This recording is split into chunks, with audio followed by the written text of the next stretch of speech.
Hello guys. Hello students, कैसे हैं आप सभी लोग। और अब बोर्ड के एग्जाम स्टार्ट होने वाले हैं आपके 18 तारीख से। तो आप सभी लोगों के लिए आज मैं व्यवसाय अध्ययन बिजनेस स्टडीज के क्लास 12th यूपी बोर्ड का के लिए बहुत इंपॉर्टेंट क्वेश्चन लेके आए हैं, जिन्हें आप इस वीडियो के माध्यम से देखकर परीक्षा में बहुत अच्छे मार्क्स ला सकते हैं। तो मैं आशा करता हूं कि आप इस वीडियो को अंत तक देखें, ताकि आपको हर क्वेश्चन, जितने भी लघुत्तरी और अति लघुत्तरी क्वेश्चन हैं, वो आपको ज्यादा से ज्यादा पेपर में मिले। मैंने ऐसे क्वेश्चन को इस वीडियो में इंक्लूड किया है। तो welcome to my YouTube channel MIIT commerce classes. आइए चलते हैं हम लोग उन क्वेश्चंस की तरफ से जो मैंने इस वीडियो में शामिल किए हैं। तो पहला क्वेश्चन है आपका,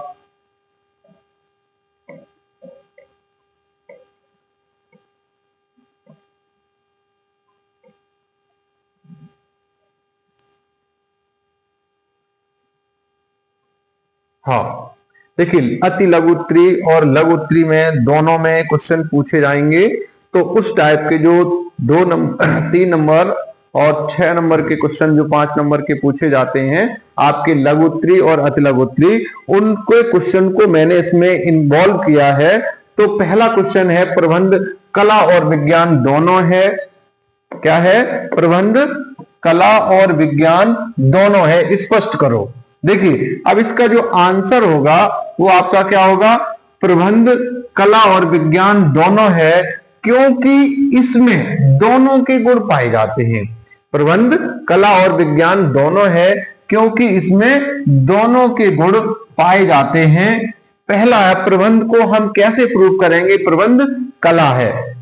देखो, प्रबंध कला है क्योंकि दूसरे लोगों से कार्य कराने की कला को प्रबंध कहा जाता है। दूसरे लोगों से कार्य कराने की कला को प्रबंध कहा जाता है। अब प्रबंध विज्ञान है, ऐसे कैसे? किसी भी विषय के क्रमबद्ध ज्ञान को क्या कहा जाता है? विज्ञान कहा जाता है। किसी भी सिस्टमैटिक नॉलेज को हम क्या कहते हैं? साइंस कहते हैं। तो वैसे ही प्रबंध में भी ठीक उसी प्रकार प्रबंध में भी किसी भी समस्या के समाधान के लिए उसका क्रमबद्ध अध्ययन किया जाता है, इसलिए उसे क्या कहते हैं? विज्ञान कहते हैं। तो ये आपके अति लघु क्वेश्चन का आंसर हो जाता है। फिर क्या करते हैं, आपके नेक्स्ट क्वेश्चन की बात है। तो ये है आपका, प्रबंध के महत्व को स्पष्ट कीजिए। क्या करना है? प्रबंध के महत्व को स्पष्ट कीजिए। तो प्रबंध के महत्व को हम निम्न बिंदुओं के द्वारा स्पष्ट कर सकते हैं। तो पहला है, सामूहिक लक्ष्यों की प्राप्ति में सहायक। प्रबंध क्या करता है? पूरे समूह के जो लक्ष्य होते हैं उनको प्राप्त करने में सहायता करता है। दूसरा, ये कार्य क्षमता में वृद्धि करता है। क्यों? क्योंकि इसके द्वारा क्या दी जाती है? आपको प्रशिक्षण दिया जाता है, निर्देशन दिया जाता है, समन्वय किया जाता है, सहयोग की भावना में वृद्धि की जाती है। तो इसलिए इससे कर्मचारियों की कार्य क्षमता में वृद्धि होती है। नेक्स्ट क्वेश्चन है, व्यक्तिगत उद्देश्यों की प्राप्ति में सहायक। जो प्रबंध होता है वो व्यक्तिगत उद्देश्यों की प्राप्ति में सहायता करता है। नेक्स्ट पॉइंट है, समाज के विकास में सहायक। समाज के विकास में भी प्रबंध की महत्वपूर्ण भूमिका होती है। तो इस तरीके से ये आपके प्रबंध के महत्व को हमने 4 बिंदुओं के द्वारा स्पष्ट कर दिया है। फिर नेक्स्ट क्वेश्चन आता है आपका कि वैज्ञानिक प्रबंध से कर्मचारियों को क्या लाभ है? वैज्ञानिक प्रबंध, साइंटिफिक मैनेजमेंट से कर्मचारियों को क्या लाभ है?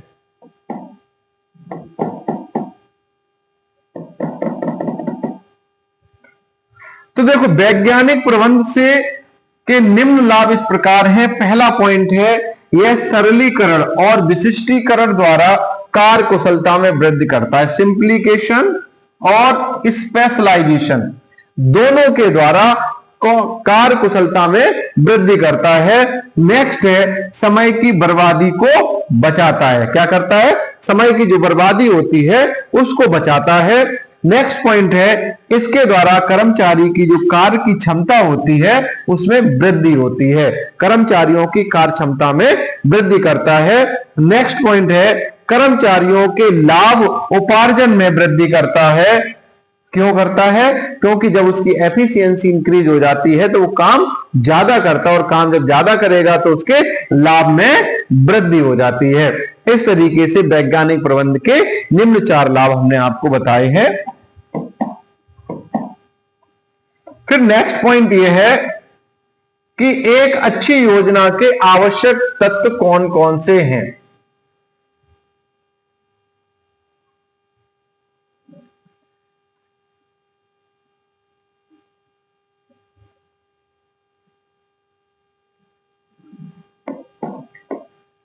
एक अच्छी योजना के आवश्यक तत्व बताइए। तो इसका आंसर क्या होगा? देखो,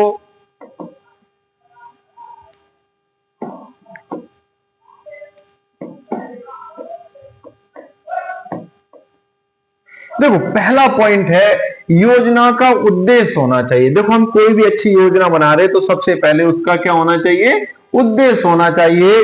आप मेरे वीडियो बनाने का भी यही उद्देश्य है कि आपको ज्यादा से ज्यादा परीक्षा में क्वेश्चन मिल सके। तो वैसे ही हमने एक प्लानिंग के तहत ये क्वेश्चन रखे हैं, वैसे ही आप भी एक योजना के अनुसार अगर आप पढ़ते हैं तो आपका उद्देश्य पूरा होता है। दूसरा, व्यूह रचना होनी चाहिए, स्ट्रैटेजी होनी चाहिए। जब तक बिना स्ट्रैटेजी के आप कोई काम करेंगे तब तक आपके सक्सेस होने के कोई चांसेस नहीं रहते हैं। दूसरा, नीति होनी चाहिए, पॉलिसी डिटरमाइन होनी चाहिए कि आप किस नीति पर काम कर रहे हैं।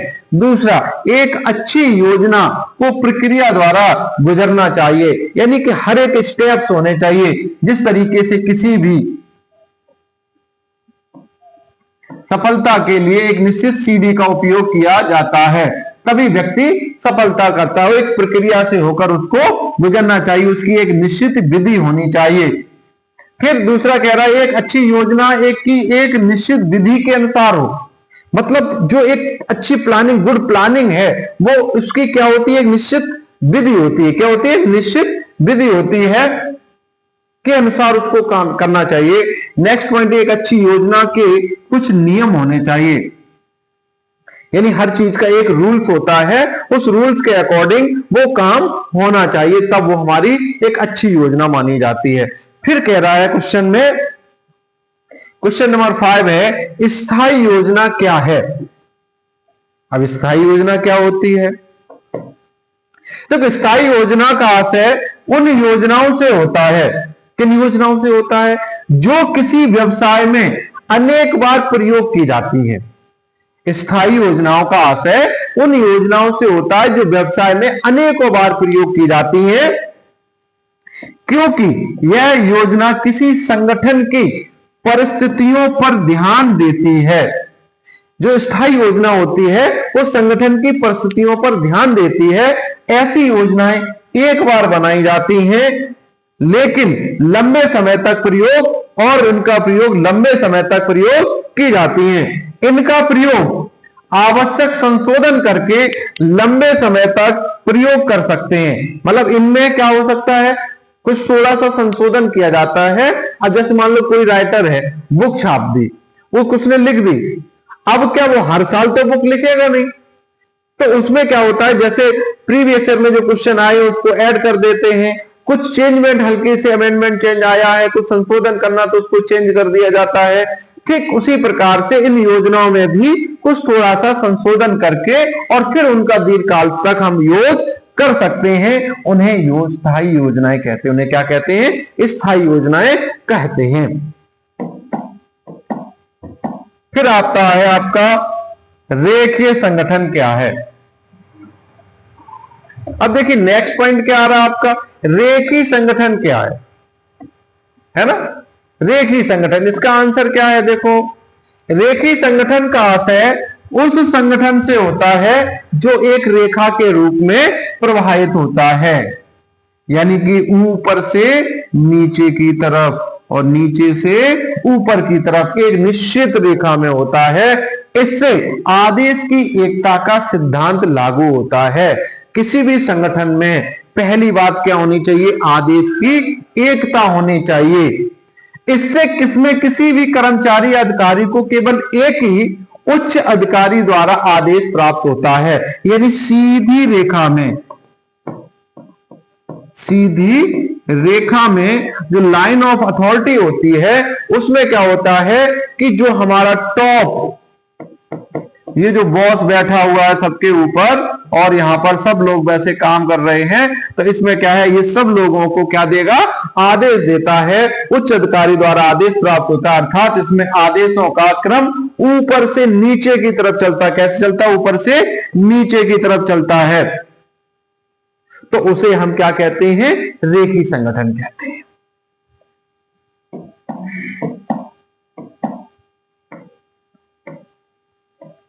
अब देखिए नेक्स्ट क्वेश्चन पूछा गया है आपसे,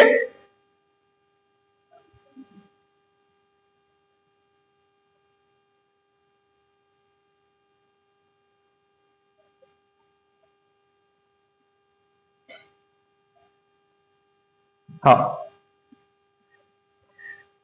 नेक्स्ट क्वेश्चन है आपका कि चयन और भर्ती में अंतर स्पष्ट कीजिए। क्या बताया है? चयन और भर्ती में अंतर स्पष्ट कीजिए। ये क्वेश्चन बहुत ही इंपॉर्टेंट है। अब देखिए भर्ती और चयन में क्या अंतर होता है? यह एक ऐसी प्रक्रिया होती है जिसके द्वारा संभावित कर्मचारियों की पहचान किसी विशेष पद या कार्य के लिए की जाती है। क्या होती है? यह एक ऐसी प्रक्रिया होती है जिसके द्वारा कोई हम संभावित कर्मचारी है जो पोटेंशियल एम्प्लॉइज हैं, उनकी पहचान किसी विशेष पद के लिए या कार्य के लिए की जाती है। अब चयन क्या है? यह सबसे उपयुक्त व्यक्ति को चुनने की एक प्रक्रिया होती है। अब बहुत सारे कर्मचारी आए किसी काम को करवाने के लिए, उनमें से जो हमारे पास सबसे बेस्ट था ऑप्शन, उसको हमने चूज कर लिया। फिर नेक्स्ट है, यह प्रथम चरण माना जाता है। क्या माना जाता है? प्रथम चरण माना जाता है और यह द्वितीय चरण माना जाता है। फिर नेक्स्ट है, इसमें कोई संविदा नहीं होती है, कॉन्ट्रैक्ट नहीं होता है। भर्ती निकली, फॉर्म डाले, बहुत सारे लोगों ने अप्लाई किया, तो उसमें अभी ये भर्ती जो वाला संविदा नहीं है, कोई अनुबंध नहीं हुआ उन दोनों के बीच में कि हमने आपको नौकरी दे दी। इसमें क्या होता है? कर्मचारी और नियोक्ता के बीच में क्या होता है? संविदा होती है, अनुबंध हो जाता है, कॉन्ट्रैक्ट हो जाता है कि आप काम करेंगे, इस काम को करने के लिए इतना आपको समय देना होगा, इतना आपको सैलरी मिलेगी, इतने घंटे आपको रुकना होगा। तो ये क्या होती है? संविदा होती है। यह एक सकारात्मक प्रक्रिया होती है। देखो भर्ती में क्या होती है? ज्यादा से ज्यादा लोगों से आवेदन प्राप्त करने के लिए क्या किया जाता है? इनवाइट किया जाता है। और ये कैसी है प्रक्रिया होती है? नकारात्मक। जितने ज्यादा से ज्यादा है उनमें से हमें तो बेस्ट चाहिए, तो बेस्ट में तो बहुत सारे लोगों को क्या कर दिया? डिसलेक्ट कर दिया जाता, बाहर कर दिया जाता। तो ये चयन कैसी होती? नकारात्मक होती है। और भर्ती कैसी होती? सकारात्मक प्रक्रिया होती है। फिर आपका नेक्स्ट क्वेश्चन आता है, प्रोन्नति किसे कहते हैं? देखिए फिर आया क्वेश्चन क्या है? प्रोन्नति क्या है? प्रमोशन। इसके अंतर्गत कर्मचारियों को बेहतर प्रतिष्ठा, अच्छी प्रतिष्ठा, ज्यादा जिम्मेदारी तथा अधिक वेतन वाले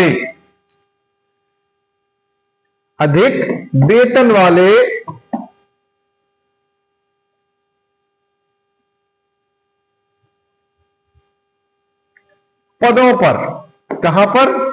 तो इसके अंतर्गत क्या बताया? कर्मचारियों को बेहतर प्रतिष्ठा, ज्यादा जिम्मेदारी, अधिक वेतन वाले पदों पर स्थानांतरित कर दिया जाता है, ट्रांसफर कर दिया जाता है। अर्थात इस प्रक्रिया में कर्मचारी को निम्न पद से उच्च पद पर भेज देना शामिल होता है, उसे प्रोन्नति कहा जाता है। यह आंतरिक भर्ती का एक स्रोत माना जाता है। यहां पर 1 नंबर का एमसीक्यू क्वेश्चन बनता है कि प्रोन्नति किस प्रक्रिया का एक स्रोत है? तो आप बताएंगे आंतरिक भर्ती का। क्या बताएंगे? आंतरिक भर्ती का, बाह्य भर्ती का, इन दोनों, इनमें से कोई नहीं। तो प्रोन्नति कहां से होती है, प्रमोशन कहां से होता है? जो कर्मचारियों, जो किसी संगठन के पास उपलब्ध कर्मचारी होते हैं, उनमें से ही किसी कर्मचारी को जब वो ऊंचे पद पर वाला अधिकारी रिटायर हो जाता है, उसी के पद पर किसी दूसरे व्यक्ति को क्या कर दिया जाता है? स्थानांतरित कर दिया जाता है। तो यही हमारा क्या कहलाता है? प्रमोशन कहलाता है। फिर आता है आपका नेक्स्ट क्वेश्चन है, विकेंद्रीकरण के 3 सिद्धांत बताओ। तो विकेंद्रीकरण के 3 सिद्धांत कौन कौन से हैं? देखिए, पहला आंसर आपका आंसर बनता है संचार का सिद्धांत। तो संचार का सिद्धांत कैसा है? इस सिद्धांत के अनुसार यह माना जाता है कि उच्च अधिकारियों तथा कर्मचारियों के बीच स्वतंत्र संचार होना चाहिए।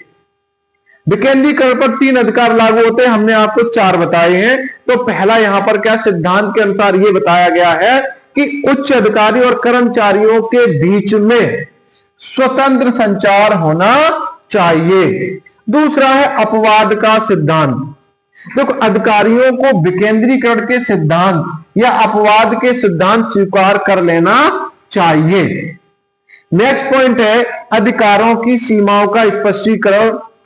देखिए, जब किसी भी अधिकारी या कर्मचारी को जो अधिकार दिए गए हैं, उनकी एक लिमिट होती है, वो कैसी होती है? निश्चित कर देनी चाहिए।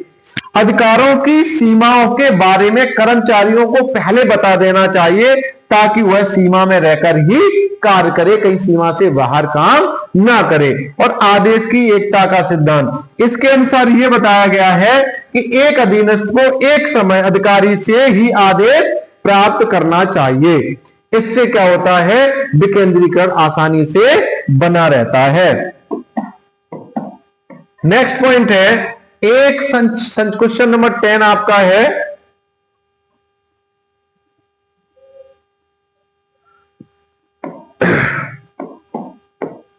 संक्षेप में नेता के गुणों को बताओ। अब देखो, एक अच्छे नेता में कौन कौन से गुण होने चाहिए? तो पहला देखो, स्वास्थ्य अच्छा होना चाहिए, वो हेल्दी होना चाहिए। कैसा होना चाहिए? हेल्दी होना चाहिए। जब तक उसका स्वास्थ्य अच्छा नहीं होगा, तब तक वो काम नहीं कर सकता है। दूसरे को, क्योंकि वो अपने व्यवहार से, अपनी पर्सनालिटी से दूसरों को क्या कर रहा है? प्रभावित कर रहा है, इन्फ्लुएंस कर रहा है। तो ऐसी स्थिति में उसका खुद का स्वास्थ्य अच्छा नहीं होगा, तो वो किस तरीके से काम कर पाएगा? दूसरा, न्यायपूर्ण होना चाहिए, उसे पक्षपातपूर्ण नहीं होना चाहिए, यानी सबके साथ न्याय समान करना चाहिए। फिर है, शीघ्र निर्णय लेने वाला होना चाहिए, वो तुरंत की डिसीजन मेकर होना चाहिए। तुरंत ही नहीं, अगर कोई समस्या आई तो उसके रिगार्डिंग ऐसा नहीं कि आज नहीं, कल, कल नहीं, परसों, परसों नहीं, नरसों, मतलब एक दिन टालने वाला नहीं होना, शीघ्र निर्णय लेने वाला होना चाहिए। तभी वो एक अच्छा नेता माना जाएगा। उसको तकनीकी ज्ञान का भी ज्ञान होना चाहिए, तो उसे टेक्निकल नॉलेज भी होनी चाहिए, क्योंकि बनते हुए जमाने में आज उसको तकनीकी ज्ञान नहीं होगा तो वो आगे बढ़ नहीं सकता, अच्छा नेता नहीं कहलाया जाएगा। फिर आता है नियुक्तिकरण क्या है। देखो, नियुक्तिकरण का आशय उस प्रक्रिया से होता है जिसके अंतर्गत क्या आता है? भर्ती करना, चयन करना, प्रशिक्षण आदि को शामिल किया जाता है,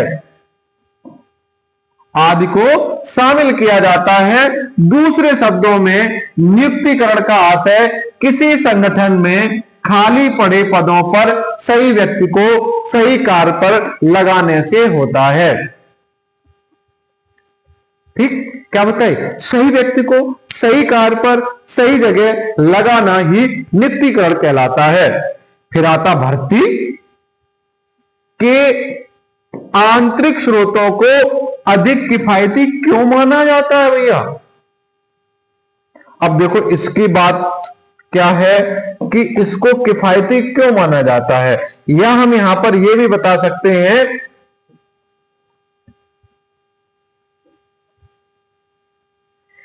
देखो सिंपल सी बात है कि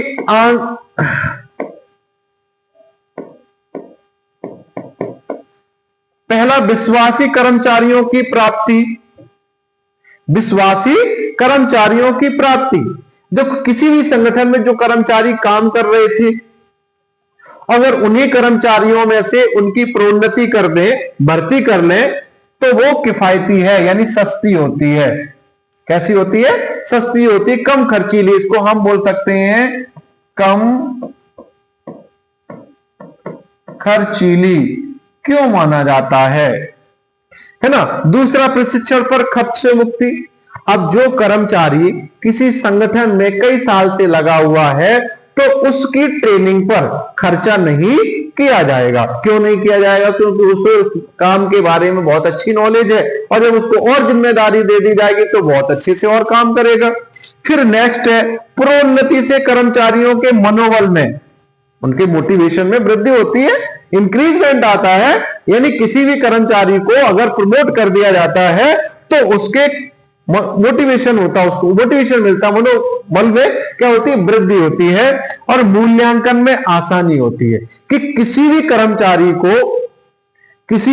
कर्मचारी को अगर हम प्रमोट करते हैं, क्या करते हैं? दूसरे उच्च पदों पर नियुक्त करते हैं, तो मूल्यांकन उसका आसानी से हो सकता है कि ए बी सी, मान लो बहुत 3 हमारे पास कर्मचारी, इनमें से कौन सा अच्छा है, उसके पिछले साल का हम रिकॉर्ड देखकर आसानी से उसका मूल्यांकन कर सकते हैं। इसलिए आंतरिक भर्ती को कम खर्चीली प्रणाली माना जाता है।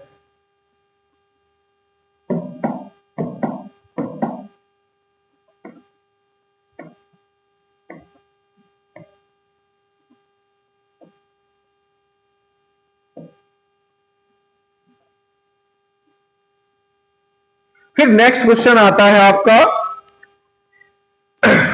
व्यावसायिक वातावरण क्या है? देखो व्यावसायिक पर्यावरण शब्द व्यावसायिक पर्यावरण 2 शब्दों से मिलकर बना है, व्यावसायिक प्लस पर्यावरण। व्यवसाय के चारों ओर पाए जाने वाले वातावरण को, जो व्यवसायिक गतिविधियों को प्रभावित करता है, उसे व्यवसायिक पर्यावरण कहते हैं। दूसरे शब्दों में, बहुत सरल आसान शब्दों में अगर हम आपको समझाएं, तो व्यवसाय के चारों ओर पाए जाने वाले वातावरण को व्यवसायिक वातावरण कहा जाता है। प्रोफेसर रेनकी ने बताया है कि व्यवसायिक वातावरण में उन सभी बाध्य कारकों को शामिल किया जाता है।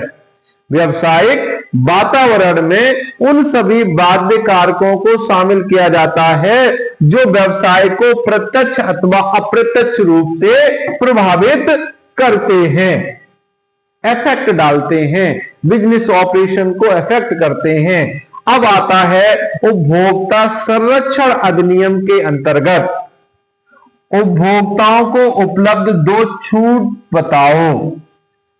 देखो हमने यहां 4 लिख दिए आपको याद करने के पर्पज से। पहला है, त्रुटियों के निवारण का अधिकार होता है।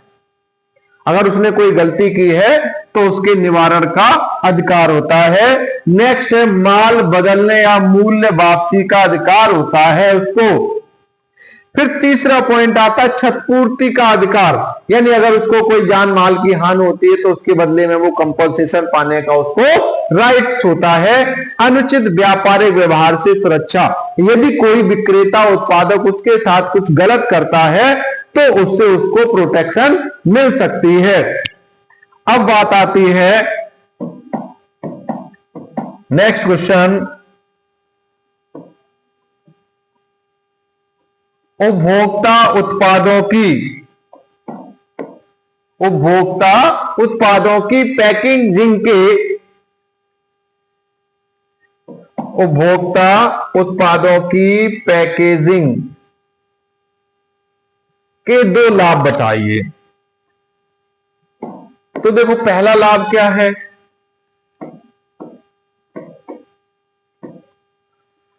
देखो लाभ बताओ, उपभोक्ता उत्पादों की पैकेजिंग के 2 लाभ इस प्रकार बताए गए हैं। पहला तो ये है, उत्पाद को स्वच्छ और स्वस्थ बनाती है। देखो आप मार्केट में खुली चीज लेने जाते हैं तो उस पर बहुत ज्यादा धूल के कण, ठीक, मक्खियां बैठ जाती हैं, धूल के कण हो जाते, चिपक जाते हैं, मक्खियां उस पर बैठ जाती हैं, जो गंदगी अलग अलग जगह से लेके आई होती हैं और उस पर उत्पाद पर बैठकर उसको गंदा कर देती, जो हमें खुली आंखों से बिल्कुल दिखाई नहीं देता है। फिर उत्पाद को एक नया रूप प्रदान करता है कौन? पैकेजिंग। जितनी अच्छी पैकेजिंग होती है, माल उतना ही ज्यादा अच्छे से बिक जाता है, आसानी से बिक जाता है, उत्पाद को दूसरे उत्पाद से अलग करने में सहायता मिलती है। देखिए, आप दो ब्रांड के कुछ सामान लेने जाओ और दोनों अलग अलग पैक में आप खरीद के लाते हो, तो आपके हाथ में जब होता है तो अलग ही आपकी इमेज क्रिएट होती है, वैसे ही प्रोडक्ट की इमेज भी क्रिएट होती है। फिर नेक्स्ट क्वेश्चन है आपका, वित्तीय नियोजन के दो उद्देश्यों को बताइए। तो इसका आंसर ये रहा, उचित समय पर कोषों की उपलब्धता। वित्तीय नियोजन का महत्वपूर्ण उद्देश्य यह है कि व्यवसाय की आवश्यकताओं को ध्यान में रखकर कोषों को उपलब्ध कराना, यह वित्तीय नियोजन का काम है, यह वित्तीय नियोजन का उद्देश्य है। कोष की मात्रा का निर्धारण करना। देखो, वित्तीय नियोजन द्वारा, फाइनेंशियल प्लानिंग के द्वारा यह किया जा सकता है कि व्यवसाय में कोषों की मात्रा का निर्धारण करना होता है, जो व्यवसाय की आवश्यकता के अनुरूप हो। यानी जितनी हमें फाइनेंस की नीड होती है, वो फाइनेंशियल मैनेजर उसको बता देता कि हमें नेक्स्ट पीरियड में इतने पैसे की रिक्वायरमेंट हो सकती है, तो बिजनेस अपने पास उतना पैसा रखता है। नेक्स्ट पॉइंट होता है सर्वोत्तम निवेश का चुनाव। वित्तीय नियोजन का एक उद्देश्य यह भी है कि निवेश कहां पर किया जाए, कितनी मात्रा में किया जाए, ये पहले से हम प्लानिंग करके कर सकते हैं। अब आता है नेक्स्ट क्वेश्चन है आपका, स्टॉपिंग के दो लाभ बताओ। ठीक, स्टॉपिंग के कौन कौन से दो लाभ हैं? तो पहला देखो, स्टॉपिंग का लाभ है व्यवसायिक प्रबंधन में सुधार। क्या है? व्यवसायिक प्रबंधन में सुधार। स्टॉपिंग के माध्यम से कंपनी अपने प्रबंधन में सुधार कर सकती है, व्यवसाय को आगे बढ़ाने में मदद कर सकती है। ठीक, फिर है नवाचार और विकास को बढ़ावा। नए नए आइडिया जो आते हैं उनको बढ़ावा देती है। देखो, स्टाफिंग के माध्यम से कंपनी नए विचारों और नवाचारों को अपना सकती है, जिससे विकास और प्रतिस्पर्धा का सामना करने में आसानी होती है। फिर आता है कार्यों को पूर्ण करने में सहायता। स्टाफिंग के माध्यम से प्रबंधन अपने सभी कार्यों को समय पर पूर्ण कर सकता है। ठीक, ये हमारे व्यवसायिक प्रबंधन स्टाफिंग के लाभ थे। फिर आता है दीर्घकालीन नियोजन और अल्पकालीन नियोजन में क्या अंतर होता है, और अल्पकालीन नियोजन में अंतर बताओ। देखो, पहला पॉइंट तो आपका ये है, दूसरा ये और तीसरा ये है। पहला आपका ये हो गया, दूसरा ये और तीसरा ये हो गया। यह अल्पकालीन समय अवधि के लिए बनाए जाते हैं। अल्पकालीन छोटे समय के लिए, दीर्घकालीन लंबे समय के लिए बनाए जाते हैं। ठीक, यह मध्यम स्तरीय प्रबंध के द्वारा कराए जाते हैं। जो अल्पकालीन होते हैं वो कौन से? मिडिल लेवल मैनेजमेंट के। अब यहां पर देखो, आपने पढ़ा है कि प्रबंध के 3 स्तर होते हैं। कितने होते हैं? 3। ये हमारा कौन सा होता है? उच्च स्तर होता है, और ये मध्यम स्तर होता है, और ये हमारा निम्न स्तर होता है। तो मध्यम स्तर के द्वारा दीर्घकालीन बनाए जाते हैं, उच्च स्तर के द्वारा दीर्घकालीन बनाए जाते हैं, और ये मध्यम के स्तर के द्वारा बनाए जाते हैं। अब इसमें लचीलापन होता है और इसमें लचीलापन नहीं होता है। ठीक, इनमें बार बार परिवर्तन करना संभव नहीं होता, लेकिन इनमें बार बार परिवर्तन संभव होता है। फिर नेक्स्ट क्वेश्चन है आपका, प्रबंध के तत्व क्या हैं?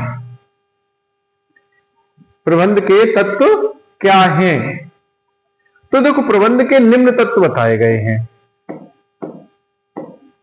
पहला नियोजन संगठन, नियुक्तिकरण, निर्देशन और नियंत्रण, ये प्रबंध के तत्व बताए गए हैं।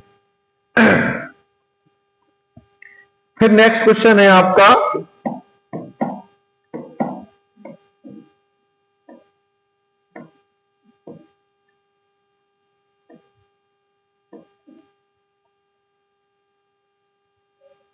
सहयोग की भावना क्या है? सहयोग की भावना क्या है? देखो, सहयोग की भावना क्या है? हेनरी फ्यूल, जिन्हें हम सामान्य प्रबंध का जनक मानते हैं, तो उन्होंने क्या बताया? पारस्परिक सहयोग अथवा आपस में मिलकर काम करने की भावना पर विशेष बल दिया है। उन्होंने क्या कि कर्मचारी यदि किसी संगठन में आपस में मिलकर काम करते हैं, सहयोग से काम करते हैं, तो वो अपने उद्देश्य को जल्दी से, आसानी से प्राप्त कर सकते हैं। इसके लिए उच्च अधिकारियों को कर्मचारियों से सद्भावनापूर्ण व्यवहार करना चाहिए, ताकि मैं के स्थान पर हम की भावना हो।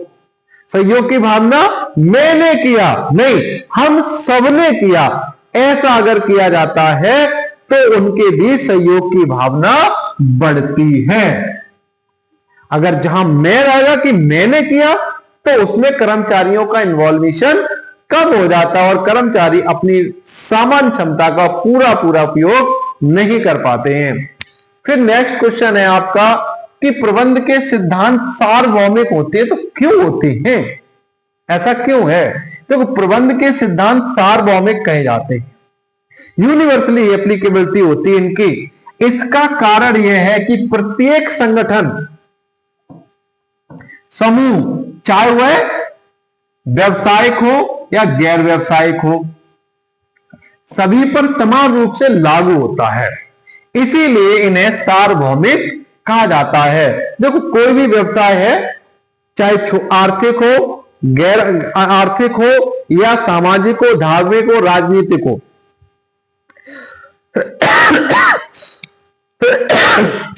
सभी पर प्रबंध के नियम समान रूप से लागू होते हैं, तो सिद्धांत भी समान रूप से लागू होते हैं। तो ठीक इसीलिए उनको क्या बोला जाता है कि प्रबंध के जो सिद्धांत है वो कैसे होते हैं? सार्वभौमिक होते हैं। अब क्वेश्चन नया आता है कि नियोजन की दो सीमाएं बताओ। भैया लो, नियोजन की दो सीमाएं क्या होती हैं? पहला कह रहा है, देखो, समय बर्बाद करने वाली प्रक्रिया है ना। अभी कह रहे थे बिन विचारे जो करे सो पाछे पछताए, काम बिगाड़े आपनो जग में हंसी कराए। तो बिना प्लानिंग के काम बिगड़ जाता है ना। बिना योजना के अनुसार किया गया काम सफल नहीं होता है। अब लेकिन यहां पर क्या कह रहा है? देखो भैया, सीमाएं पूछ रहा है कि नियोजन क्या होती है? एक समय बर्बाद करने वाली प्रक्रिया है। नियोजन को समय बर्बाद करने वाली एक प्रक्रिया माना जाता है, क्योंकि इसमें सभी कार्य नियोजन के अनुसार किए जाते हैं कि जब जितने टाइम पर जो काम किया जाएगा और जिस व्यक्ति के द्वारा किया जाएगा, वह जब मौके पर होगा तभी वो संपन्न होगा। तो ऐसी स्थिति में समय की बर्बादी ज्यादा होती है। नियोजन सफलता की गारंटी नहीं देता है। इसकी सीमा में यह बताया गया है कि नियोजन की दूसरी सीमा यह है कि नियोजन जो होता है वो सफलता की गारंटी नहीं देता है कि कार्य सफल हो ही जाएगा, यह जोखिम को कम कर देता है। आप अगर प्लानिंग के साथ पढ़ते हैं तो आपके फेल होने के चांसेस बिल्कुल नहीं होते हैं, लेकिन हां, परसेंटेज थोड़ा कम आ सकती है, लेकिन फेल नहीं हो सकते हैं। वैसे ही जोखिम तो कम हो सकती है, लेकिन असफल नहीं हो सकते हैं, है ना। अब कह रहा है संगठन के दो उद्देश्य बताइए। संगठन के दो उद्देश्यों को बताना है। पहला क्वेश्चन आपका आंसर है कि आर्थिक उद्देश्य। संगठन का प्रमुख उद्देश्य लाभ कमाना होता है। यही उद्देश्य संगठन को अपने व्यवसाय को आगे बढ़ाने और विकसित करने में सहायता करता है। संगठन का प्रमुख उद्देश्य, हर एक संगठन का मुख्य उद्देश्य क्या होता है? लाभ कमाना होता है। और लाभ कमाना क्या होता है? किसी भी संगठन को आगे बढ़ाता है, उसको विकसित करने में सहायता करता है। सामाजिक उद्देश्य, संगठन का एक महत्वपूर्ण उद्देश्य समाज की जरूरतों को पूरा करना होता है। देखिए, व्यवसाय जो होता है वो समाज का ही एक अंग होता है। समाज के विकास में योगदान करना तथा व्यवसाय को नैतिक जिम्मेदार तरीके से चलाने के लिए प्रेरित करना, प्रेरित भी करता है एक संगठन। नेक्स्ट पॉइंट है अधिकार अंतरण, इसको हम भारार्पण भी कहते हैं। इसके कौन कौन से तत्व होते हैं ये आपको बताना है। तो अधिकार अंतरण के निम्नलिखित तत्व बताए गए हैं। पहला होता है अधिकार अथॉरिटी, इसका उत्तरदायित्व रेस्पॉन्सिबिलिटी, डिसेंट्रलाइजेशन और सेंट्रलाइजेशन। अधिकार, उत्तरदायित्व, विकेंद्रीकरण और केंद्रीकरण, ये चार बताए हैं। तो ये हमारे क्या है? अधिकार अंतरण के चार तत्व होते हैं। फिर बताया साक्षात्कार क्या होती, इंटरव्यू क्या होता है भैया। साक्षात्कार एक ऐसी प्रक्रिया है जिसके अंतर्गत विभिन्न परीक्षण को निरीक्षण के बाद किसी एक सफल प्रार्थी को बुलाया जाता है तथा उसके बाद उससे उसकी योग्यता, अभिरुचि, कार्यानुभव के बारे में जानकारी प्राप्त की जाती है, तो उसे साक्षात्कार कहा जाता है। साक्षात्कार एक ऐसी प्रक्रिया है जिसके अंतर्गत विभिन्न परीक्षणों, निरीक्षण के बाद एक सफल हुए व्यक्ति को बुलाया जाता है, उसके बाद उसकी योग्यता, अभिरुचि, कार्यकुशलता आदि के बारे में जानकारी प्राप्त की जाती है, तो उसे हम साक्षात्कार कहते हैं। फिर नेक्स्ट पॉइंट है प्रशिक्षण के तरीके बताओ। अब भैया प्रशिक्षण के, ट्रेनिंग के कौन कौन से दो तरीके होते हैं। एक कार बदली, जॉब चेंज कर दिया जाता है। इस प्रकार के प्रशिक्षण में कर्मचारियों को एक कार्य से दूसरे कार्य पर भेजकर उनकी कार्य योग्यताओं को प्रशिक्षण प्रदान किया जाता है। यानी कि एक व्यक्ति पर जो काम पहले सौंपा गया था वो किसी दूसरे व्यक्ति को सौंप दिया जाता है। इससे क्या होता है? उसके कार्य प्रशिक्षण और उसकी योग्यताओं में वृद्धि की जाती है। प्रशिक्षणार्थी कार्यक्रम, अप्रेंटिसशिप प्रोग्राम होता है। इस प्रकार के प्रशिक्षण में एक कुशल कर्मचारी को, जो स्किलफुल कर्मचारी है, जो पहले से ट्रेंड है, अन्य कर्मचारियों के साथ रखा जाता है ताकि उन कर्मचारियों को कुशल कर्मचारियों से अच्छे प्रशिक्षण प्राप्त कर सके। मतलब एक, जैसे एक मेडिकल डॉक्टर्स जो होते हैं, तो उसमें क्या होता है कि पहले एक सीनियर डॉक्टर होता है, उसके अंडर में उसके असिस्टेंट कई काम करते हैं, वो ऐसे ऐसे प्रोसेस जैसे जैसे बताता जाता है, क्योंकि उसको ज्यादा नॉलेज होती है, तो ऐसी स्थिति में वो अच्छे से प्रशिक्षण प्राप्त कर सकते हैं। प्रबंध में संदेश वाहन, संप्रेषण, संचार के महत्व को स्पष्ट कीजिए। फिर नेक्स्ट क्वेश्चन ये आपका बनता है, तो यहां पर देखो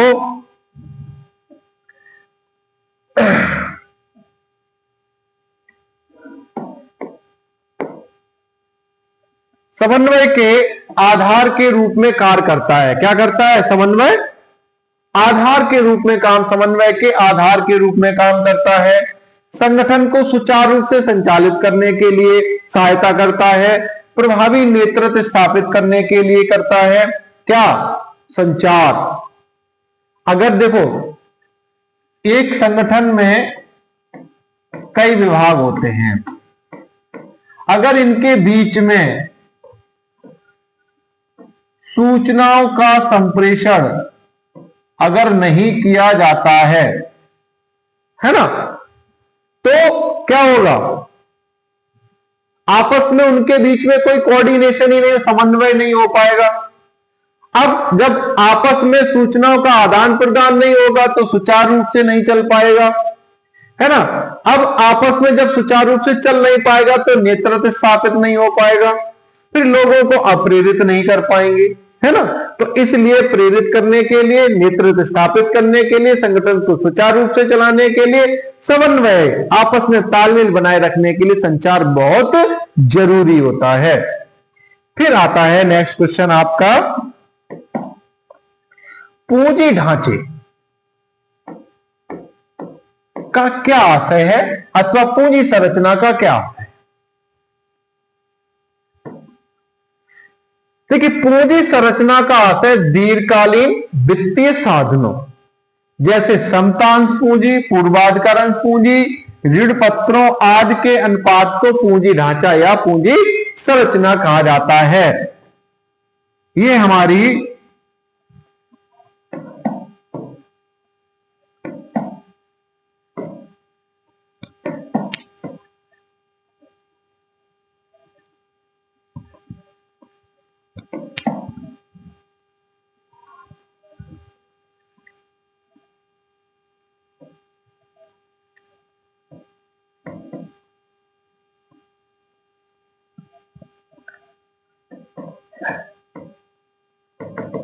डेप्थ इक्विटी हमारी पूंजी संरचना है।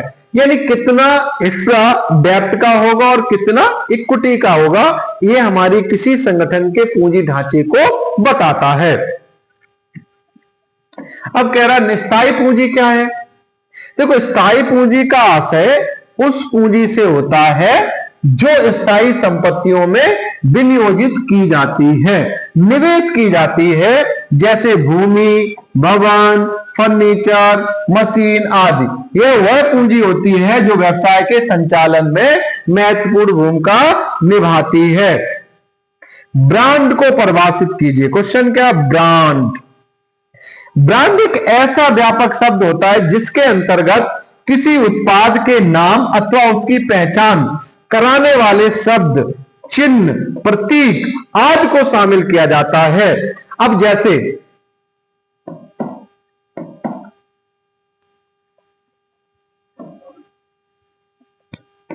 आप किसी कार के ऊपर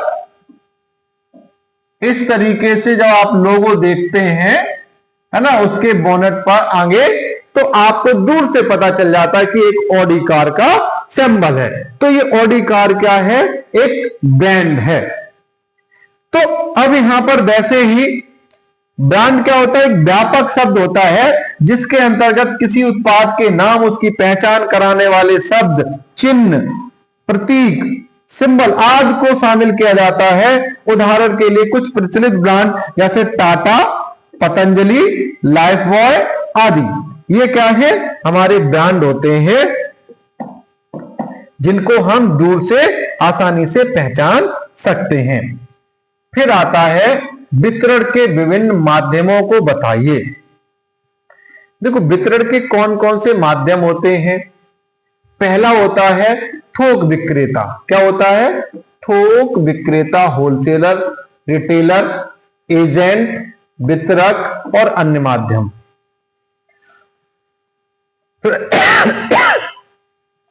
इसमें आपका इंटरनेट हो गया, मेल ऑर्डर हो गया, टेली मार्केटिंग हो गई, मोबाइल बैन हो गई। ये हमारे क्या होते हैं कि वितरण के फिजिकल डिस्ट्रीब्यूशन के क्या होते हैं? एलिमेंट्स होते हैं, मीडियम्स होते हैं, जो इनको हम बता रहे हैं। देखो, थोक विक्रेता क्या करता है? माल को एक व्यक्ति से दूसरे व्यक्ति तक पहुंचा। थोक फुटकर व्यापारी का भी यही काम होता है, एजेंट का भी यही काम होता है, वितरक का भी, डिस्ट्रीब्यूटर का भी यही काम होता है। अन्य माध्यम इंटरनेट के थ्रू भी हम एक स्थान से दूसरे स्थान पर सूचनाओं को भेजकर माल को पहुंचा सकते हैं। तो ये सब जो काम है वो क्या होते हैं? वितरण के माध्यम के रूप में काम करते हैं। नेक्स्ट पॉइंट है आपका, प्रबंध के संगठनात्मक उद्देश्य कौन कौन से हैं? तो यहां पर बताया गया है संगठन के उद्देश्यों को निर्धारित करने, उन्हें पूरा करने के लिए प्रबंध उत्तरदायी होता है। संगठन व्यक्तियों का एक ऐसा समूह होता है जो संस्था के निश्चित उद्देश्यों की प्राप्ति के लिए भौतिक संसाधन का श्रेष्ठतम उपयोग करता है। क्या करता है? संगठन के उद्देश्यों को निर्धारित करने, उन्हें पूरा करने के लिए प्रबंध उत्तरदायी होता है। संगठन व्यक्तियों का एक ऐसा समूह होता है जो संस्था के विभिन्न उद्देश्यों की प्राप्ति के लिए भौतिक संसाधनों का श्रेष्ठतम उपयोग करता है। संगठन के उद्देश्यों को निम्न इस प्रकार बताया गया है।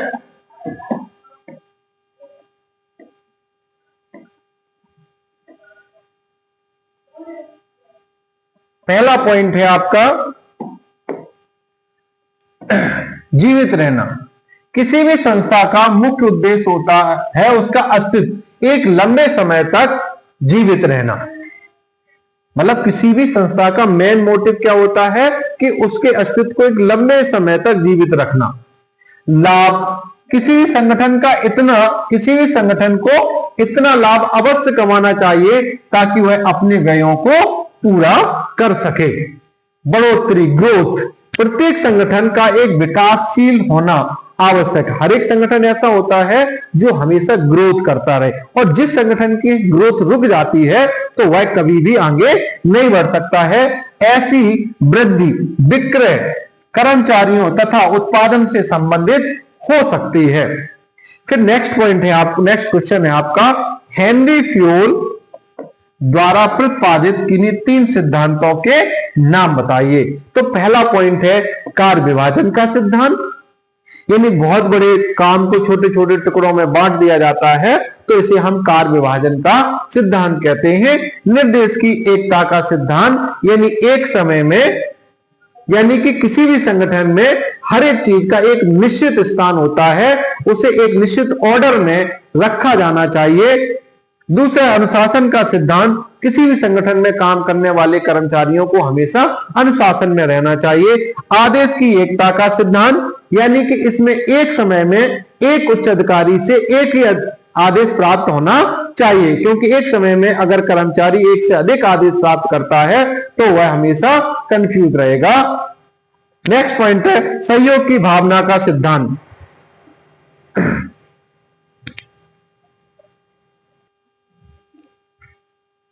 फिर है नेक्स्ट क्वेश्चन, उदारीकरण क्या है, इसकी विशेषताओं को बताइए। फिर देखिए उदारीकरण क्या होता है, बहुत ही इंपॉर्टेंट क्वेश्चन है आपके बोर्ड के लिए। उदारीकरण क्या होता है? उदारीकरण का आशय उस प्रक्रिया से है जो सरकार द्वारा लगाए गए प्रतिबंधों जैसे लाइसेंस, प्रशुल्क आदि को कम करना या उन्हें समाप्त करने से होता है। क्या बताइए? उदारीकरण का आशय उस प्रक्रिया से होता है जो सरकार ने उद्योग धंधों पर प्रतिबंध लगाए थे, जैसे लाइसेंस संबंधी, प्रशुल्क संबंधी, उनको कम कर देना या बिल्कुल समाप्त कर देना। उदारीकरण में निजी क्षेत्र को उन उद्योगों का संचालन करने की भी अनुमति दी जाती है जो पहले से सार्वजनिक क्षेत्र के लिए आरक्षित हुआ करते थे। तो उदारीकरण ने उन लाइसेंसिंग संबंधी, रजिस्ट्रेशन संबंधी प्रतिबंधों को कम कर दिया या उनको समाप्त कर दिया है। अब उन्हें आसानी से कोई भी निजी क्षेत्र का व्यक्ति स्थापित कर सकता है। अब उदारीकरण की क्या क्या विशेषताएं हैं? लाइसेंस की अनिवार्यता को समाप्त कर दिया गया है, वस्तुओं और सेवाओं के मूल्य निर्धारण में स्वतंत्रता हो गई है, करों की दरों में कमी कर देना, किसमें? करों की, टैक्स की रेट में कमी कर देना, आयात निर्यात प्रक्रिया को सरल बना देना, ये उदारीकरण की विशेषताएं हैं। फिर आता है विज्ञापन की 4 विशेषताएं कौन कौन सी हैं। देखो, विज्ञापन से मूल्य वृद्धि होती है। क्या होती है? विज्ञापन से लागत बढ़ती है। कोई भी कंपनी जितना ज्यादा विज्ञापन करती है उस वस्तु की लागत उतनी ज्यादा हो जाती है। कभी एक क्वेश्चन ये आ जाता है, क्या विनियोग खर्चा है या निवेश? विनियोग विज्ञापन, क्वेश्चन ये है क्या विज्ञापन व्यय है या निवेश? तो देखो, विज्ञापन से क्या होता है? मूल्य वृद्धि होती है। विज्ञापन अव्यक्तिगत होता है। कैसा होता है? इम्पर्सनल होता है। विज्ञापन कुछ कंपनियों या व्यक्तियों द्वारा किया जाता है। विज्ञापन के लिए भुगतान करना पड़ता है। यानी क्या करना पड़ता है? विज्ञापन के लिए आपको क्या करना पड़ता है? भुगतान करना पड़ता है। अब क्वेश्चन आता है अनौपचारिक संप्रेषण क्या है?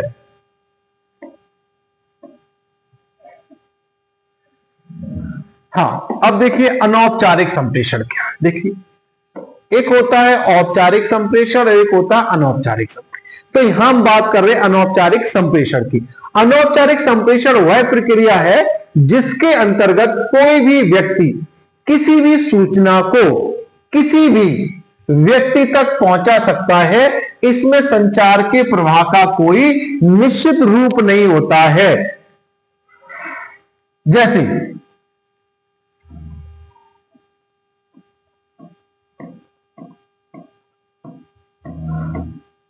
ये ग्रेप वाइन जैसे अंगूरी लता दिख रही है, ये कोई व्यक्ति किसी भी व्यक्ति को यहां से क्या दे सकता है, आदेश दे सकता है, निर्देश दे सकता है। कोई भी किसी भी समय किसी भी व्यक्ति को किसी भी कोई भी प्रश्न पूछ सकता है। इसमें कोई प्रभाव निश्चित नहीं होता है, तो उसे हम अनौपचारिक संप्रेषण कहते हैं। फिर आता है मानव संसाधन प्रबंध क्या है। तो मानव संसाधन प्रबंध एक नवीन अवधारणा है। ह्यूमन रिसोर्सेज मैनेजमेंट एक न्यू अवधारणा है। प्रबंधन प्रक्रिया का वह भाग होता है जिसके अंतर्गत कर्मचारियों को भर्ती करना, प्रशिक्षण देना, विकास करना, सही व्यक्ति को सही काम पर लगाना आदि शामिल किया जाता है। यह अर्थात ये मानवीय प्रबंध से संबंधित होता है। इसको HRM ह्यूमन रिसोर्सेज मैनेजमेंट बोला जाता है। जैसे HR होता है, हर एक कंपनी में एक HR डिपार्टमेंट, वो क्या करता है, जितने भी कर्मचारी होते हैं उनकी समस्याओं को क्या करता है, सुनता है और उनकी भर्ती करता है, उन्हें प्रशिक्षण प्रदान करता है। ये उसका काम होता है। प्राथमिक पैकेजिंग का क्या आशय है। जो प्राइमरी पैकेजिंग, देखो प्राथमिक पैकेजिंग का आशय उस पैकेजिंग से होता है जिसके द्वारा वस्तु को सुरक्षा प्रदान होती है। क्या होती है, सुरक्षा प्रदान होती है। पैकेजिंग उत्पाद के साथ तब तक रहती है जब तक उसका अंतिम रूप से उपभोग न हो जाए। क्या बताइए, प्राथमिक पैकेजिंग तब तक उत्पाद के साथ रहती है जब तक उसका अंतिम रूप से उपयोग न हो जाए। जैसे माचिस का पैकेट, माचिस की डब्बी होती है, इसके अंदर एक माचिस मैच बॉक्स निकलता है जिसमें ये रखी रहती है। जब तक तीलियां रखी रहती हैं तब तक हम ऊपर वाले कवर को सेफ्टी से रखते हैं। चॉकलेट का रैपर, चॉकलेट बंद होके आती है तो उसमें क्या होता है, चॉकलेट का रैपर जो होता है, जब तक हम चॉकलेट खा नहीं लेते तब तक हम रैपर फेंकते नहीं है। उपभोक्ता संरक्षण, नेक्स्ट क्वेश्चन है आपका, उपभोक्ता संरक्षण प्रदान करने वाले किन्हीं दो अधिनियमों के बारे में हम नाम बताना है। तो पहला है उपभोक्ता संरक्षण अधिनियम 2019। वैसे तो 1986 में बना था, 1986 में बना था। अब बाद में इसमें संशोधन करके जो वर्तमान में नियम लागू होते हैं वो 2019 के लागू होते हैं। प्रसंविदा अधिनियम 1982 हुआ था, प्रतियोगिता अधिनियम 2002 था, आवश्यक वस्तु अधिनियम 1955 है। ये हमारे क्या है, उपभोक्ता संरक्षण प्रदान करने के अधिनियम है। और लास्ट क्वेश्चन है आपका, अभिप्रेरणा किसे कहते हैं। अब देखिए लास्ट क्वेश्चन है, अभिप्रेरणा, मोटिवेट हो जाओ पेपर के लिए। अभिप्रेरणा एक ऐसी प्रक्रिया होती है जिसके अंतर्गत कोई व्यक्ति किसी कार्य को करने के लिए आंतरिक रूप से प्रेरित होता है और सामान्य उद्देश्य की प्राप्ति के लिए लगातार प्रयास करता रहता है, उसे अभिप्रेरणा कहा जाता है। अभिप्रेरणा एक ऐसी प्रक्रिया होती है, मोटिवेशन एक ऐसी प्रक्रिया होती है जो किसी भी व्यक्ति को आंतरिक रूप से किसी भी कार्य को करने के लिए प्रेरित करती है और सामान्य उद्देश्य की प्राप्ति के लिए लगातार प्रयास करता रहता है, उसे अभिप्रेरणा कहते हैं। तो ये आपके टोटल 40 क्वेश्चन है, बहुत ही इंपॉर्टेंट क्वेश्चन है। वीडियो को पूरी देखना, क्योंकि अगर आपने वीडियो को पूरा नहीं देखा तो आप अपने मोस्ट इंपॉर्टेंट क्वेश्चन से बहुत दूर चले जाएंगे। तो वीडियो को लाइक करें, सब्सक्राइब करें और कमेंट करना नहीं भूलें। नेक्स्ट वीडियो आपकी आने वाली है कल, किस पर, इकोनॉमिक्स के 20 क्वेश्चन इंपॉर्टेंट जो पेपर में आपको 99% मिलने वाले हैं। 1% की गारंटी नहीं ले रहे हैं, वो 1% आपके ऊपर छोड़ दिया कि आप याद करकेंगे, और 99% की गारंटी हम ले रहे हैं जो आपको मिलने वाले हैं। और वीडियो में बहुत धमाकेदार आने वाली है, कल वीडियो आएगी इकोनॉमिक्स के लिए।